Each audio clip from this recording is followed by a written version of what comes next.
Picture this. I'm watching TV the other night with my wife and we're sitting on the couch. I start flipping through all the channels looking for something interesting to watch, and I start realizing, holy cow, there are a lot of TV channels. I mean, there's all of the cable channels, that's in hundreds, and then there's the internet-based channels now, like Netflix and Amazon Prime and Disney Plus. So I turn to my wife and I say, do we pay for all these? And she says, yeah, every month. So what hit me was that, sometimes we take things for granted and we just keep paying for them without really getting the most out of them. Now, for little things like maybe extra channels on your TV, it doesn't really change your life much, but for big things like financial advice, it can make a real difference in your life as well as your family's. And when it comes to your retirement planning, especially if you are an FRS Special Risk participant, getting the most out of your financial advisor can make a big difference in your retirement experience. Hey, listen, many years ago, one of my closest friends brought to me his FRS retirement plan for my thoughts. Now, he also shared with me the advice that he was getting from the plan advisors, as well as some of the life insurance agents and brokers that are out there that wanted to sell him some stuff. When I saw how poor that advice was, we realized that we could make a real difference for so many FRS Special Risk families. So because of his experience with FRS and my nearly 30 years experience as a financial planner, our passion here at Northstar is helping Special Risk FRS participants make better decisions with their finances and better achieve what is most important to them. Now, over the past 29 years, I've learned firsthand why some of my clients have been able to get more out of me as their advisor than others, and I've learned a few hard truths along the way. So in this short video over the next 7 minutes, I'm going to show you the 3 biggest things that you can start doing right now to get the most out of your advisor.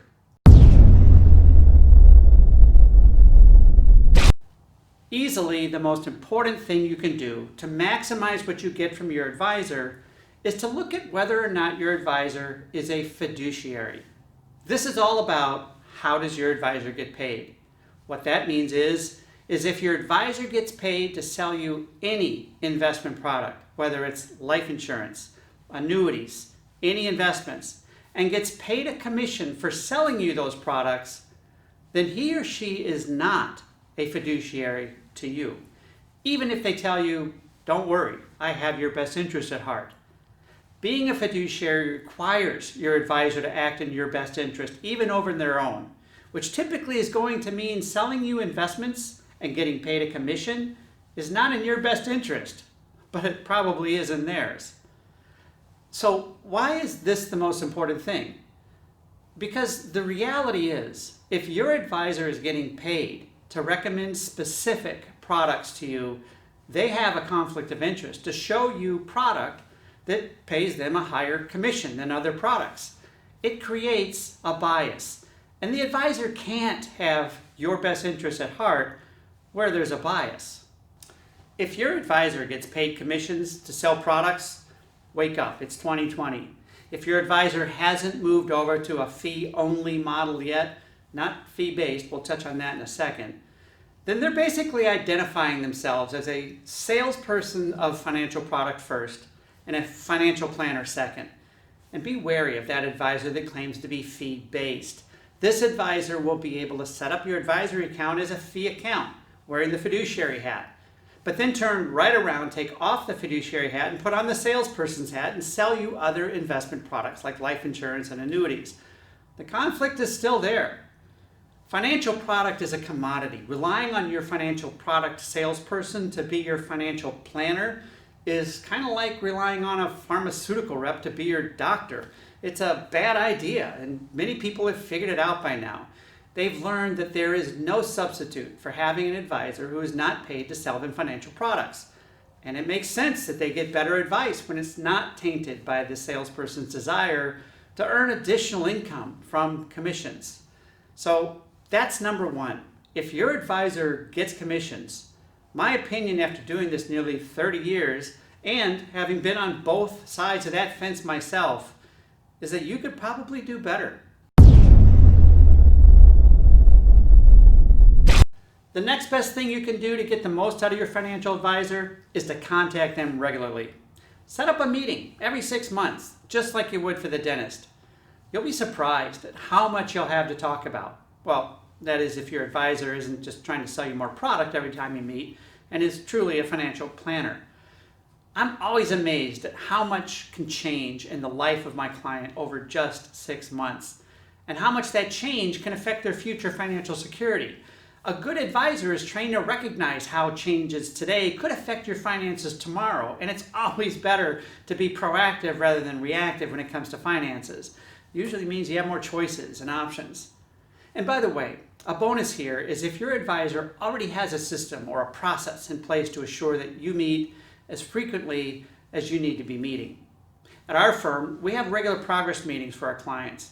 Every client has goals, even if that goal is something obvious and easy to define, like, I want to live my current lifestyle and never run out of money. Getting together and checking the regular progress toward that goal is critical because it allows us to monitor where we are and if we're on track. It's infinitely easier to make a minor course correction early than a major change or lifestyle change later. So regular contact is key if you want to get the most out of your financial advisor. And a good financial advisor who truly has your best interests over his own will welcome that meeting. Number 3, ask questions. Don't be afraid to ask. Don't ever feel like you're asking too much or that your question is insignificant. Even if you're asking the same question because it just isn't making any sense to you.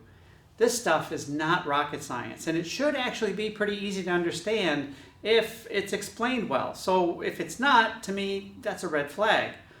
Listen, many years ago in a training session I was in, I was actually told these words by my supervising manager. He said, "Alan, if you can't dazzle them with your brilliance, then baffle them with your BS." I kid you not.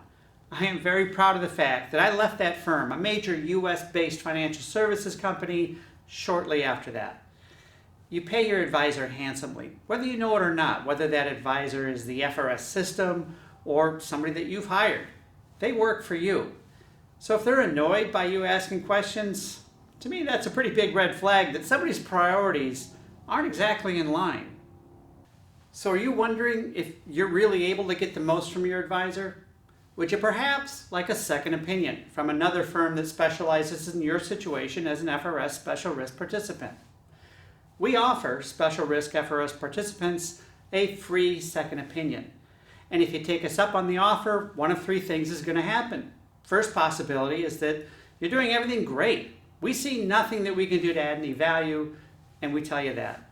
We'll tell you to stay the course. Don't change a thing. And that in itself can be very reconfirming.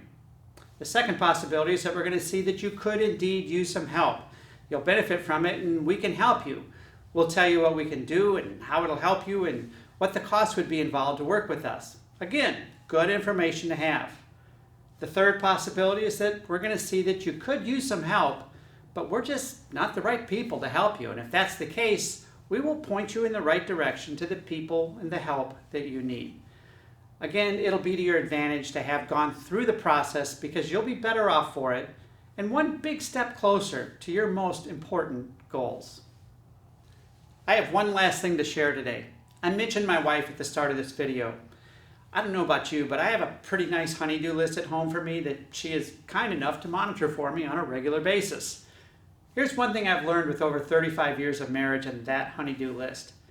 If I put off whatever's at the top of that list isn't going to be any shorter tomorrow. Actually, what seems to happen is that list tends to grow exponentially relative to how much I ignore it.